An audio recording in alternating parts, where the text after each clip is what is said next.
লেউড়া, দিন দিন জীবনটা মানে পুরো ধনে পাতা হয়ে যাচ্ছে। না আছে কোনো কাজ, না কিছু। শালা ভাবলাম পড়ে ডিগ্রি করে চাকরি করব, কিন্তু মানে চাকরির যা অবস্থা। শালা আমার বাপের বয়সী লোকেরা এখনো ধর্মতলায় অনশনে বসে আছে, চাকরি পায়নি। আমি তো কোন বাল।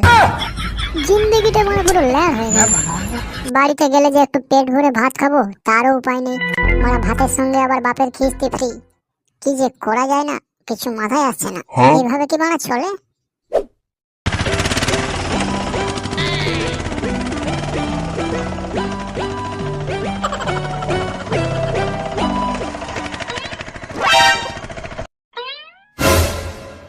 এই গান মেরেছে রে।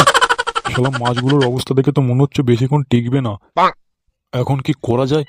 এই মাছ নিয়ে বিক্রি করতে গেলে তো হাফ রাস্তায় সব মাছ মরে ঢোল হয়ে যাবে।